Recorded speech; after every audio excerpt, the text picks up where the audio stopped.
तो हेमा जी, तुम्हें पता है कि वो एक 25-26 साल का वकील था, उसने कोर्ट से 5वीं-6ठी मंजिल से कूद के आत्महत्या कर ली। पता है, खबर सुनी? कल के अखबार पढ़ोगी तो आएगा। तो मैं ये फेसबुक पे देखी तो वो उसने लेटर भी लिखा है बड़ा लंबा चौड़ा, अपने बाप के लिए लिखा है कि मेरे बाप मेरी लाश को हाथ ना लगाए, चिता को आग ना दे। इतना दुखी था वो अपने बाप से। क्यों? क्योंकि वो उसका बाप हर चीज़ में क्रिटिसाइज करता था उसे, हर चीज़ में ताना देना बचपन से।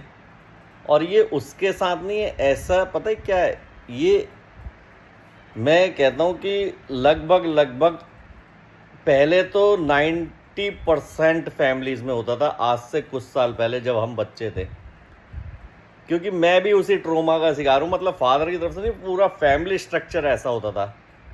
बात फादर की नहीं हो रही, बात पूरा फैमिली स्ट्रक्चर ऐसा होता था। अगर फादर नहीं देता है ताने तो और लोग देते हैं, रिश्तेदार। जब मैंने कहता हूँ ना, रिश्तेदारों की भी कुटाई, कंबल कुटाई और ये वो, तो उसमें सभी सम्मिलित होते हैं, क्योंकि हमारी सोच ऐसी है ना। तो उसने साफ लिखा है लेटर में कि मेरे बाप मेरी लाश को, मेरी चिता को आग ना दे।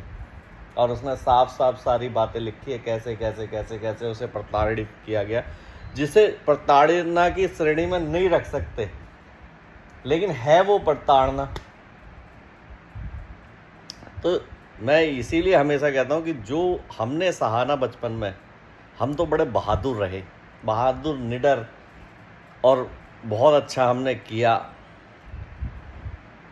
और उससे सीख के हमने अपने बच्चों को मैंने अपने बच्चों को कभी भी इन चीज़ों पे तो नहीं डांटा है।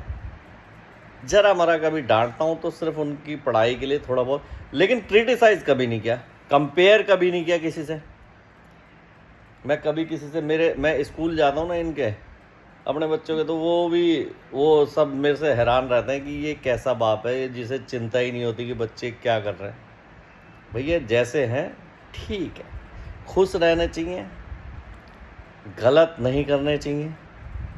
लेकिन आज से कुछ साल पहले तक जो बात ये है, कुछ साल पहले तक ऐसी मानसिकता ऐसी थी ना माँ बापों की, कि हर बात में क्रिटिसिज्म। माँ बापों की बात नहीं कर रहा मैं, पूरी फैमिली की, जो आपसे बड़ा है, जो भी बड़ा है। मैं जैसे अपना ही उदाहरण देता हूँ, मैं क्या उदाहरण दूँ, ये साली 90% की लाइफ ऐसी थी, तो मैं अपना क्या उदाहरण दूँ। दूसरे का उदाहरण देता हूँ, चलो अपना नहीं देता, बहुत सारे लोग नाराज हो जाएंगे, अपना नहीं देता, दूसरे का देता हूँ। जब आज से 30 साल पहले की बात बता रहा हूँ, जब मैंने काम करना शुरू किया तो एक हमारा मित्र था, सेम वो एडवोकेट बना, ठीक है जी। तो अब जब एडवोकेट बनता है आदमी, तो सबसे पहले वो अपने घर से ही ऑफिस स्टार्ट करता है। हम जैसे लोग जो होते हैं ना, मध्यम वर्गीय नहीं कहता मैं हम जैसे लोगों को, गरीब साले बेकार क्या कहूँ उसे, गरीब से भी बदतर लोग, वो घर से स्टार्ट करते हैं प्रैक्टिस। तो उसका मैं बताऊँ, गांधीनगर में घर था उसका, अच्छा बड़ा घर था, अच्छा बड़ा, लेकिन अपना नहीं था, पुराना कब्जा किया हुआ था। तो ये बात क्लियर कर दूं ना कि पैसे वाला नहीं था। अब मैं कहानी कहीं दूसरी तरफ ले गया। तो वे 6-7 भाई थे, 4 से ज़्यादा ही थे, क्योंकि हम 4 भाई हैं, तो वो 4 से ज़्यादा ही थे। और मेरा फ्रेंड तो वो उस एडवोकेट बना, उसने एक कुर्सी लाया, एक कमरे को उसने ऑफिस बनाया अपने। बड़ी मज़ेदार बात बता रहा हूँ आपको, ट्रोमा क्या होता है और ये गरीबी की और मानसिकता क्या होती थी हम लोगों की, वो बता रहा हूँ। उसने एक कमरे को अपने घर में ऑफिस बनाया अपना, प्रैक्टिस स्टार्ट करने के लिए एक टेबल लगाया। टेबल लगाने के बाद एक कुर्सी लगाया, जिसे कहते हैं revolving chair, boss chair. Boss chair घूमने वाली तो कई सारी होती है, ये भी हमारे कमरे में घूमने वाली रखी है, रिवॉल्विंग, एक बॉस चेयर वो लगाया उसने। अब बॉस चेयर लगाया तो जाहिर सी बात है वो बैठेगा भाई। अब लेकिन वो जो 4-5 भाई हैं उसके, तो होता क्या है, सबसे छोटा भाई उस चेयर पे, नहीं शायद वो बीच का था या मुझे ध्यान नहीं, एक भाई उसका चेयर पे बैठता है। तो वो उसे कहता है भाई मेरा क्लाइंट आने वाला है, ये जैसे भी है थोड़ा सा ध्यान रखा कर, इस चेयर पे ना बैठा कर, सामने बैठ जाए। तो भाई इतनी सी बात पे हो गया वहाँ बखेड़ा शुरू। पूरी कहानी बताऊँगा मैं धीरे धीरे। बखेड़ा क्या हो गया, अच्छा तू घना वकील बन गया, उसने एक लात मारी उस चेयर पे चल साले, और वो चलता बड़ा। अब दूसरा भाई आ गया, वो तमतमाते सारे, दूसरा भाई आया, उसने क्या बात हो गई रे, क्या लगा कुछ नहीं, यूं वकील सा यूं कह रहा है मेरी चेयर पे ना बैठिए। अच्छा फिर वो गया, वो बैठा थोड़ी देर, 4 चक्कर यूं घुमाई, फिर उसने एक लात मारी, ले साड़े ऐसे करते करते सारे भाई उस पर बैठे। वो एक प्रक्रिया चलती रही, जो मैं कहानी लंबी हो जाएगी इसलिए बता रहा हूँ। तो उन्होंने एक एक लात मारी और शाम तक उस कुर्सी को दिया धड़ाम करके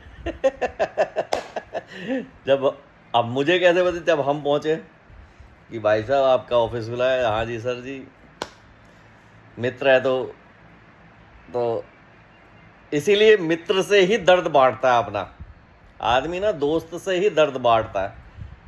तो हम जब हम पहुंचे तो उसकी हालत खराब, उदास। क्या हुआ भाई, चल बियर पीते हैं बैठ के शाम को। अब जब बियर पीते हैं तो फिर उसने दर्द भरी दास्तान वो सारी सुनाई।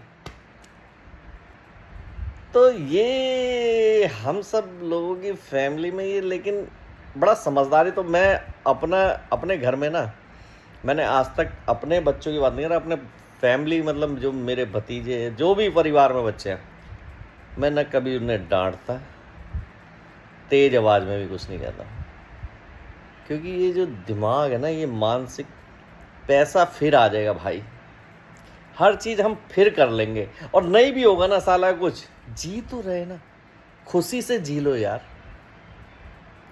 ये प्रताड़ना सबसे बड़ी प्रताड़ना है, मानसिक प्रताड़ना ना सबसे बड़ी चीज़ है। इसलिए मैं किसी के साथ भी ये, मेरे को बड़ा बुरा लगता है कोई किसी को कुछ कहता है कुछ, और मैं खुद भी चाहता हूँ कि किसी के साथ भी ना हो। ये सबसे बड़ी चीज़ है, ये आदमी बच जाए यार, कैसे भी जी लेगा, कैसे भी खा लेगा, ये दुख ना कभी ख़त्म नहीं हो गए। खैर ऐसे इस चीज़ से ये कैसी लगी मेरी कहानी, और ये जो बात है थोड़ा सा अपने अंदर मतलब सुधार करने की कोशिश करना। मैंने तो अपने अंदर बहुत सुधार करा है, और कुछ मैं हालांकि धार्मिक व्यक्ति हूँ नहीं, नास्तिक हूँ। अब ये कहोगे रुद्राक्ष डाल रखा है, रुद्राक्ष इससे भी बड़ा प्रभाव पड़ा है मैं जब से डाला है। पता, अब मुझे नहीं पता, तुझे लगता है ना, कुछ लगता है ये सर हिला रही मतलब बड़ी चीज़ों से कुछ ना कुछ तो होता होगा, पता नहीं मुझे, मैं नहीं मानता, लेकिन कुछ होता होगा, या किसी और तरीके से होता होगा, हम किसी और तरीके में मान लेते। खैर वो एक अलग विषय, हमें करना क्या है। कहने का मतलब ये यार, जितना शांति से, सुकून से, खुशी से जीवन कट जाए ना, वो काट लो।